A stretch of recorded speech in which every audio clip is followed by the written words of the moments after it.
Hello everyone, welcome back to my channel solo traveller. This is Ram your friend और मेरे सामने खड़ी है ट्रक्शन 400 ट्रैम की।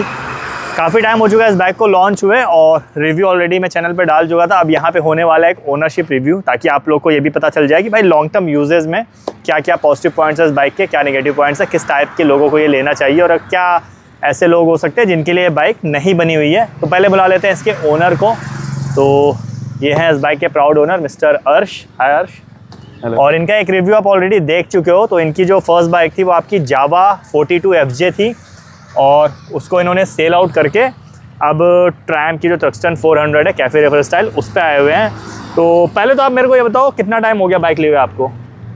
2 months अप्रॉक्स। 2 महीने 3 महीने हो गए। और एक बार देख लेते हैं कितनी चली हुई है। तो इसका मीटर हमने ऑन कर लिया है और 6000 किलोमीटर के आसपास ये आपकी चल चुकी है। तो एक बार देख लेते हैं किलोमीटर। नहीं, ये नहीं सेट 4683 यानी ऑलमोस्ट 5000 किलोमीटर होने वाली है। तो इतना ये चल चुकी है। और अभी आप आई थिंक इससे ट्रिप पे भी गए थे। कहाँ गए थे?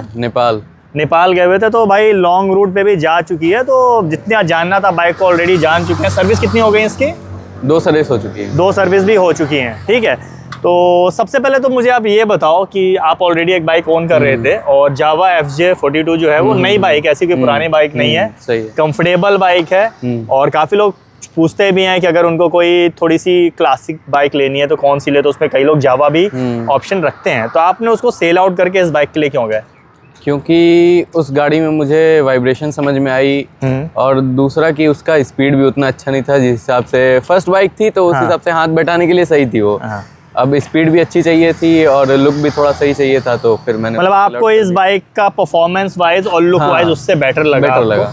ठीक है। थोड़ा सा एग्रेसिव स्टाइल है आई थिंक आपका चलाने का, तो वो आपको सूट भी करेगी ये वाली बाइक। और तो कितने की पड़ी थी ये बाइक?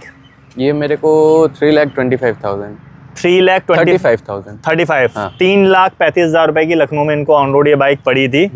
और 2 सर्विस आप बता चुके हो चुकी है। तो पहले पैसे की बात कर लेते हैं। तो पहली सर्विस का बिल कितना आया था? ऑलमोस्ट 1360। हाँ, 1360 1300-1400 रुपए के आसपास पहली सर्विस का बिल आया था। सेकंड सर्विस का उतना ही आया था, 1300-1400 रुपए। मतलब 1400 रुपए में आपकी ये सर्विस हो गई। और ये फ्री सर्विस अभी इनकी चल रही है। है ना? तो मेरे ख्याल से तो बहुत ज़्यादा कम बिल आया है अगर आप एक 400 सीसी की बाइक के हिसाब से देखा जाए। बाकी जब इनकी पेड सर्विस ख़त्म हो, पेड सर्विस स्टार्ट हो जाएगी तो एक बार हम और देख लेंगे। ठीक है। अब मुझे आप बता दो कि राइड वाइज कैसा है। एक बार पहले तो बैठ के, आपकी हाइट कितनी है? मेरी हाइट है 5'9". एक बार आप बैठ के दिखा दो। देख लीजिए 5'9" इनकी हाइट है और बिल्कुल फ्लैट फुट आ रहे हैं दोनों ही।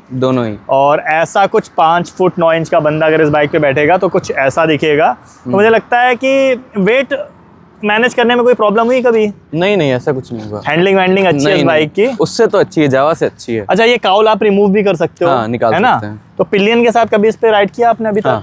पिलियन के साथ किया। तो पिलियन के लिए सीट कंफर्ट कैसा है? सीट कंफर्ट सही है, लेकिन चलाने वाले के लिए थोड़ा दिक्कत है अगर पिलियन ने ग्रैब रेल नहीं पकड़ा है तब। अच्छा। मतलब अगर पिलियन ग्रैब रेल नहीं पकड़ता है तो चलाने वाले के लिए थोड़ी सी प्रॉब्लम उसके ऊपर लोड आ जाता है। सिंगल राइड में कैसी है? बहुत कंफर्टेबल है, कोई बहुत कंफर्टेबल है। अभी नेपाल की राइड आपने की थी, कितने किलोमीटर के आसपास थी? 1300 किलोमीटर आसपास थी। जाना और आना दोनों। जाना आना 1300 किलोमीटर के आसपास थी। तो कोई प्रॉब्लम हुई सीट वीट? नहीं, सीट में कोई प्रॉब्लम नहीं हुई। मैंने जेल सीट लगा रखा था तो थोड़ी सी सीट हाइट बढ़ गई थी तो वो हैंडलिंग में थोड़ा आसान हुआ उससे। एक बार और बैठोगे तो आप देख लो एग्रेसिव पोजीशन कुछ ऐसी है। इतना आदमी झुक रहा है। तो लॉन्ग राइड में कभी आपको रिस्ट पेन या बैक पेन ऐसा कुछ नहीं? शुरू में लेते समय 1 हफ्ते हुआ था। कलाइयों में पेन हुआ था। और क्योंकि वो जावा आपकी ऐसी वाली बाइक है बिल्कुल, और एकदम से ऐसे आने में दिक्कत हुआ था। लेकिन 1 महीने में आदत पड़ गई। 1 महीने में आदत पड़ गई। मतलब एक बार हैबिचुअल हो गया तो अब आपको कोई प्रॉब्लम नहीं है। एक लॉन्ग राइड आपने कर भी लिया, उसमें भी कोई प्रॉब्लम नहीं आई। हेडलाइट की बात कर लेते हैं। इसका मैं हेडलाइट आपको दिखा देता हूँ। तो देख लो ऐसी कुछ हेडलाइट है और आपने यहाँ पे ऑक्सिलरी लाइट्स भी यहाँ पे लगा रखी हैं। तो हेडलाइट का इसका थ्रो रात में कैसा है? हेडलाइट का थ्रो अच्छा है। मैं अगर सिटी में इसको ना भी जलाऊं हाँ। फॉग लाइट्स को तो कोई जरूरत नहीं कोई पड़ती प्रॉब्लम नहीं है। ये स्पेशली आपने लॉन्ग राइड के लिए हाँ, लगा long रखा ride है के लिए क्योंकि लगा पहाड़ों पे तो थोड़ा सा माउंटेन्स में रात ज्यादा भी रहती है, अंधेरा ज्यादा होता है। हाँ, बाकी इसकी जो लाइट है सफिशिएंट है, आपको उसके लिए कोई मेरे को प्रॉब्लम कोई दिक्कत नहीं नहीं लगी। ठीक है। अच्छा, इसकी फेयरिंग जैसे हाफ फेयरिंग है इसको, मतलब हाफ फेयरिंग में बोलते हैं, तो हाई स्पीड पे क्या रहता है, आपको विंड प्रेशर पता चलता है? नहीं, ऐसा कुछ नहीं पता चलता है। मतलब ये आपको बचा लेती है हवा से, सारी चीजें, है ना? सही है। ठीक है। और टायर वायर इसमें देख लो, पीछे भी आपके कौन से लगे हुए हैं, MRF के टायर लगे हैं, जेपर स्टील ब्रेस टायर इसमें MRF के लगे हैं 150 सेगमेंट के, प्रॉपर रेडियल टायर है, आगे वाले भी रेडियल टायर है। तो ग्रिपिंग कैसी है इसकी? ग्रिपिंग अच्छी है, लीन करने में मजा आता है इसको। मजा आ रही है लीन करने में? अभी तक ऐसा कुछ लगा कि भाई ग्रिपिंग और बेटर होनी चाहिए थी, ऐसा कुछ? नहीं, ऐसा कुछ नहीं लगा, सफिशिएंट है। What about breaking? फ्रंट में अगर आप देखोगे तो बाइक ब्रेक के ब्रेक्स लगे हुए हैं, अगर आप देखोगे फ्रंट में तो यहाँ पे बाइक ब्रेक के डिस्क कैलिपर्स लगे हुए हैं एंड 4 पिस्टन ब्रेक कैलिपर्स लगे हुए हैं। तो ब्रेकिंग तो मेरे ख्याल से अच्छी ही होनी चाहिए। फ्रंट की ब्रेकिंग अच्छी है, बैक की ब्रेकिंग उतनी ही गड़बड़ है। अच्छा, बैक की ब्रेकिंग से आप सेटिस्फाई नहीं हो? बैक की ब्रेकिंग थोड़ी डिस्टर्बेंस है। यहाँ पे भी बाइक ब्रेक ही लगे हुए हैं, छोटी प्लेट लगी हुई है और सिंगल पिस्टन ब्रेक कैलिपर्स लगे हुए हैं।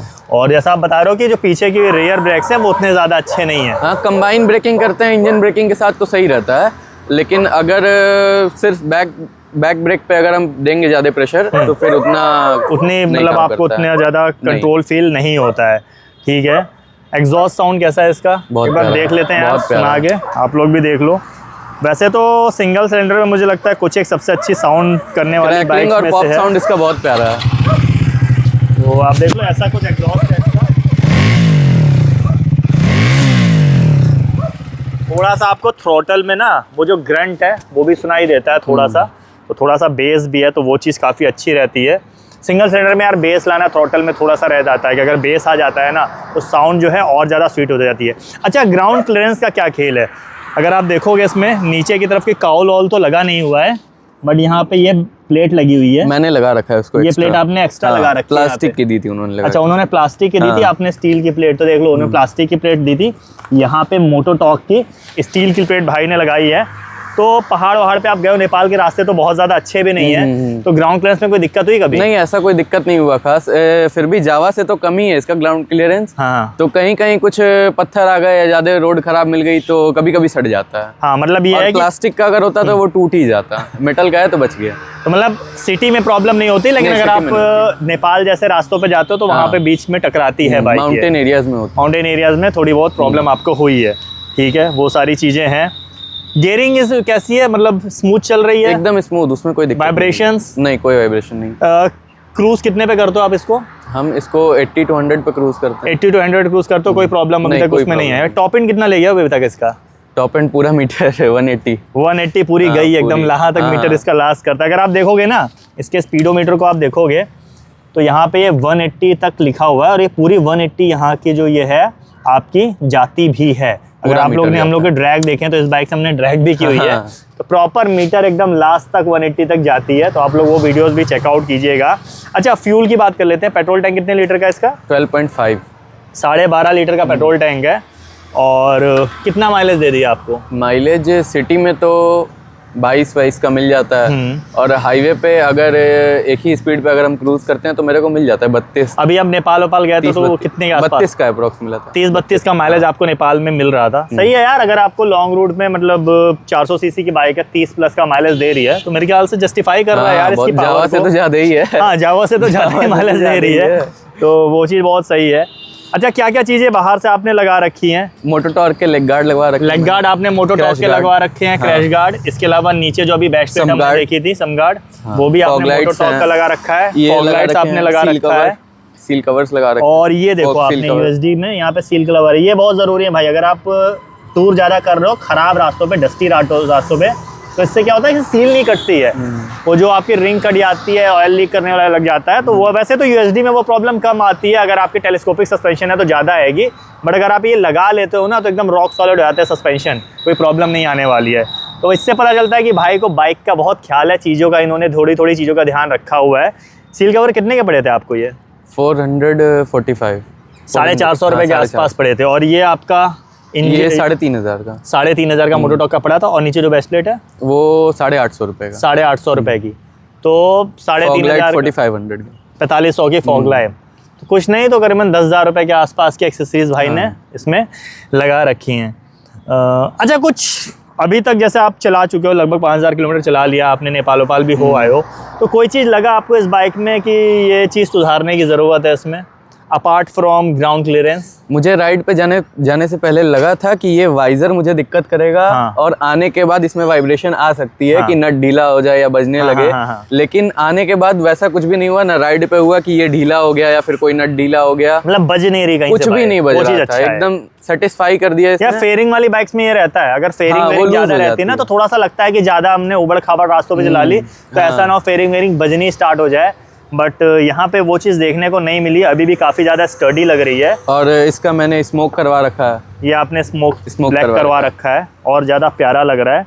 अच्छा, कई लोग एक और चीज़ है, मैं देखता हूँ ना, इसको पूरा ब्लैक करा लेते हो, बहुत बेकार लगता है, वो सही नहीं लगता है। एक तो इसका पर्पस खत्म हो जाता है, अगर आप टक करके चला रहे हो, आपको आगे दिख ही नहीं रहा, टॉप स्पीड पे विजिबिलिटी भी नहीं रहती है, ऊपर से आप झाँकोगे तो फायदा क्या हुआ उस चीज़ का।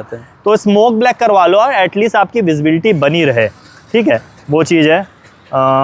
बाकी क्लच वच इसके अच्छे काम कर रहे हैं, सब कुछ अच्छा काम कर रहा है, सारी चीज़ें सही हैं, ठीक है।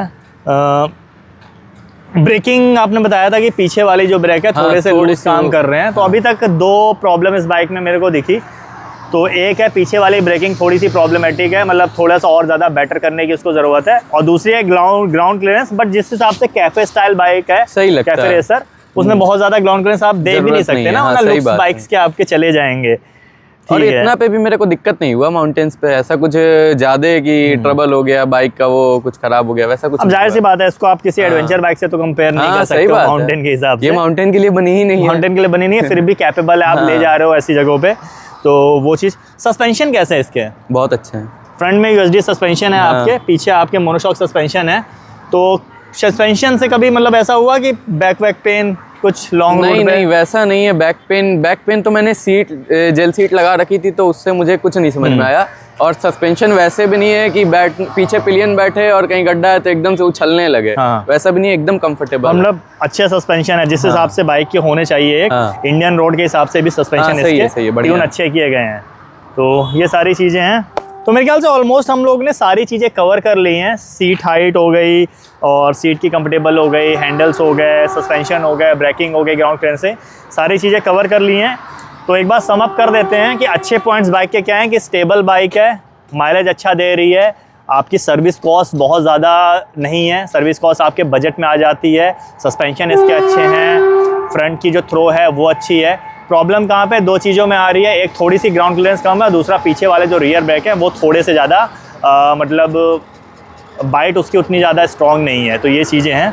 तो चलिए इसी के साथ ये वीडियो सम अप करते हैं, और अगर आप लोग भी ये बाइक परचेस करना चाहते हो और इससे रिलेटेड कुछ और क्वेश्चंस पूछना चाहते हो तो भाई का इंस्टाग्राम हैंडल क्या है? यहाँ लिखा गोस्ट राइडर, यहाँ पे देखो भाई का इंस्टाग्राम हैंडल लिखा हुआ है गोस्ट राइडर 32। तो आप यहाँ पे मैसेज करके भाई से पूछ सकते हो इस बाइक के बारे में अगर परचेस करना चाहते हो।